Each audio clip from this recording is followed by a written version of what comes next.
Pernahkah Anda bertanya-tanya apa yang terjadi di balik layar ketika dua kekuatan militer besar saling berhadapan? Bukan di medan perang, melainkan di atas panggung geopolitik yang tegang? Sebuah latihan militer yang sekilas tampak seperti rutinitas, ternyata bisa menjadi pesan paling kuat yang pernah dikirimkan. Di balik manuver, kendaraan lapis baja yang bergemuruh, dan ribuan tentara yang bergerak cepat, tersimpan sebuah pesan tegas yang dapat mengubah arah sejarah.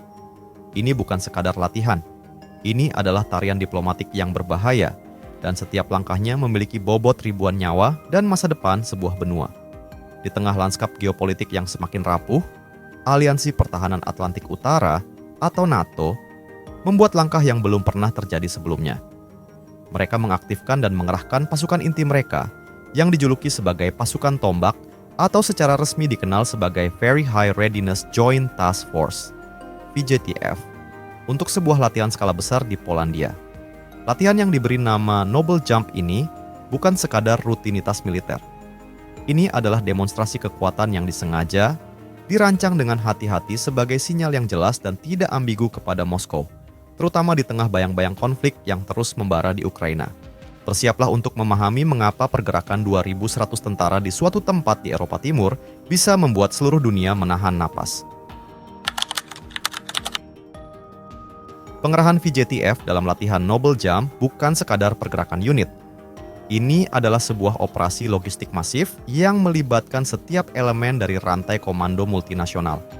Lebih dari 2.100 tentara, seorang prajurit Norwegia yang meninggalkan keluarganya di Oslo, seorang teknisi tank Jerman yang bekerja di bawah cuaca beku, seorang spesialis komunikasi Polandia yang memastikan tidak ada interupsi. Semua bergerak menuju satu titik. Perjalanan itu sendiri adalah sebuah kisah yang menggambarkan kompleksitas dan kekuatan interoperabilitas NATO. Bayangkan ratusan kendaraan militer dari tank Leopard 2A4 yang kokoh hingga kendaraan pengangkut personel infanteri, IFP, sistem artileri swagerak, dan kendaraan komando lapis baja bergemuruh melintasi jalur kereta api dan jalan raya yang membeku. Ini adalah sebuah simfoni rumit dari koordinasi lintas batas. Di setiap stasiun dan persimpangan, setiap detik dihitung. Para perencana logistik dari berbagai negara bekerja tanpa henti untuk memastikan bahwa konvoi sepanjang puluhan kilometer ini tidak hanya bergerak, tetapi juga tiba tepat waktu, dengan bahan bakar, amunisi, dan perbekalan yang cukup. Setiap tentara, dari komandan unit hingga operator radio, harus bekerja dalam satu sistem terpadu meskipun berasal dari latar belakang militer yang berbeda.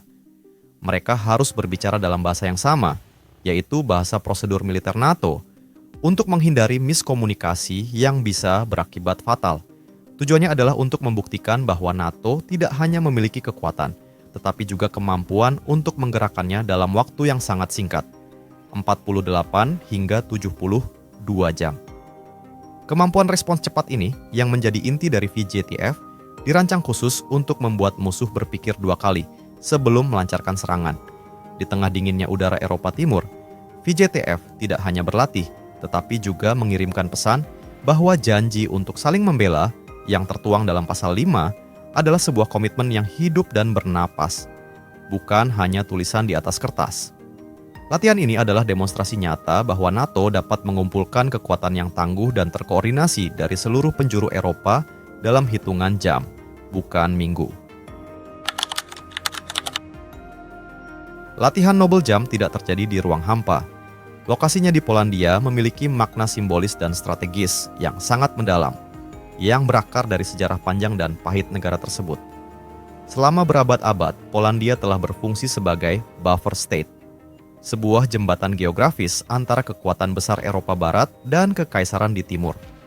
Posisi geografisnya, yang berbatasan langsung dengan Ukraina dan Kaliningrad, eksklus Rusia, menjadikannya epicentrum dari kekhawatiran dan ketegangan.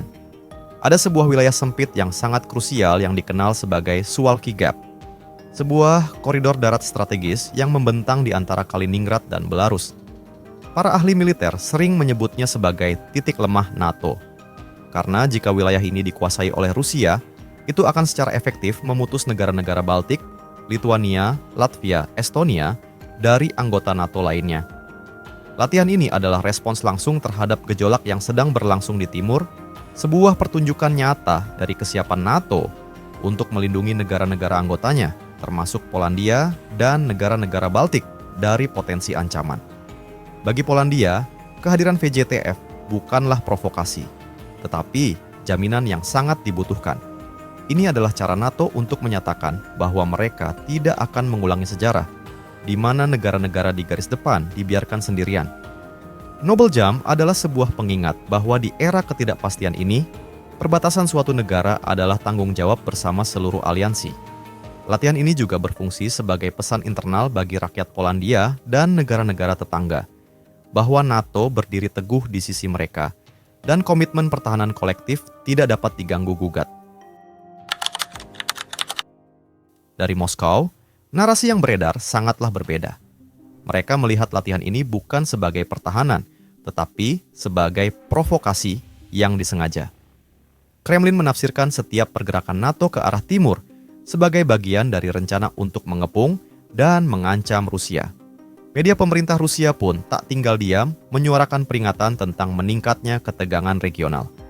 Mereka berargumen bahwa tindakan NATO hanya akan memicu respons dari Rusia yang dapat memicu spiral eskalasi yang tak terhindarkan. Dari sudut pandang Rusia, NATO telah berulang kali melanggar janji-janji yang diduga dibuat setelah Perang Dingin, yaitu untuk tidak memperluas aliansi ke timur. Oleh karena itu, bagi mereka, setiap latihan di dekat perbatasan adalah bukti dari niat agresif, yang memaksa mereka untuk mengambil tindakan balasan, seperti menempatkan lebih banyak pasukan atau sistem rudal di wilayah perbatasan. Namun, NATO dengan tegas menolak tuduhan ini. Aliansi ini bersikeras bahwa Noble Jump adalah bagian dari strategi pencegahan dan pertahanan jangka panjang yang bersifat defensif. NATO mengingatkan bahwa mereka tidak memiliki rencana untuk menyerang Rusia dan bahwa semua tindakan yang diambil adalah untuk memastikan keamanan negara-negara anggotanya. Ini adalah duel narasi yang berbahaya, di mana setiap kata dan setiap manuver militer bisa ditafsirkan dengan cara yang berbeda, berpotensi mengubah latihan menjadi konflik yang lebih besar. NATO berusaha keras untuk mengirimkan pesan yang jelas dan tenang. Kami tidak mencari konfrontasi, tetapi kami siap untuk menghadapinya. Perbedaan narasi ini menciptakan ketidakpercayaan yang mendalam, di mana setiap tindakan, tidak peduli seberapa kecil, dilihat melalui lensa kecurigaan yang tebal. Noble Jump bukan hanya tentang negara-negara inti NATO. Latihan ini juga mengirimkan pesan kepada para pemain baru dan pihak luar. Bagi negara-negara seperti Finlandia dan Swedia yang baru bergabung dengan aliansi, latihan ini adalah demonstrasi nyata dari kekuatan yang kini melindungi mereka. Partisipasi mereka dalam latihan ini adalah bukti bahwa mereka menganggap aliansi ini vital untuk keamanan nasional mereka. Setelah puluhan tahun bersikap netral, keputusan mereka untuk bergabung dengan NATO adalah respons langsung terhadap agresi Rusia di Ukraina, dan kehadiran mereka dalam latihan ini menegaskan komitmen baru mereka. Di sisi lain, meskipun Ukraina bukan anggota, bayangan konflik di sana sangat terasa. Skenario latihan meniru situasi di Ukraina, dan yang lebih signifikan, instruktur militer Ukraina diundang untuk berbagi pengalaman mereka. Ini adalah langkah yang sangat penting. Para prajurit Ukraina membawa serta pengetahuan tak ternilai tentang perang modern, termasuk taktik pertempuran parit, penggunaan drone, dan peperangan asimetris. NATO tidak hanya mengamati, tetapi juga menyerap pelajaran dari medan pertempuran nyata dan mengintegrasikannya ke dalam strategi pertahanannya. Latihan ini mengirimkan sinyal kepada Ukraina bahwa mereka tidak sendirian, dan kepada dunia, bahwa NATO telah bertransformasi menjadi kekuatan yang aktif dan reaktif, yang siap belajar dari pengalaman pahit negara lain untuk melindungi anggotanya. Noble Jump adalah lebih dari sekadar latihan. Ini adalah titik balik. Ini adalah pengingat bahwa ketenangan geopolitik yang kita nikmati selama beberapa dekade telah berakhir. Dunia kembali ke era di mana kekuatan militer dan kesiapan menjadi faktor penentu. Latihan ini adalah sebuah narasi tentang kekuatan, diplomasi, dan ketakutan yang mendalam. Ini adalah mikrokosmos dari ketegangan yang lebih besar, di mana setiap gerakan militer memiliki makna ganda, sebagai pertahanan bagi satu pihak, dan sebagai provokasi bagi pihak lain. Latihan ini menunjukkan bahwa aliansi seperti NATO harus terus beradaptasi dan berevolusi untuk menghadapi ancaman yang berubah. Akhir dari Noble Jam tidak mengakhiri ketegangan, melainkan menandai permulaan dari fase baru dalam hubungan geopolitik Eropa. Ini adalah akhir dari masa-masa di mana NATO dapat berpuas diri dengan status quo. Sekarang, yang terjadi adalah perlombaan tanpa akhir untuk memastikan kesiapan, dengan setiap pihak mengamati dengan cermat setiap langkah yang dilakukan pihak lain. Sekarang, pertanyaan untuk Anda. Dengan ketegangan yang semakin meningkat, apakah demonstrasi kekuatan militer seperti Noble Jam benar-benar dapat mencegah perang, atau justru hanya akan memprovokasi eskalasi yang lebih besar? Apakah dunia sedang menuju era yang lebih stabil, atau justru sebaliknya? Pikirkanlah, karena masa depan perdamaian dunia mungkin bergantung pada bagaimana pertanyaan-pertanyaan ini dijawab oleh para pemimpin dunia, dan pada akhirnya oleh kita semua.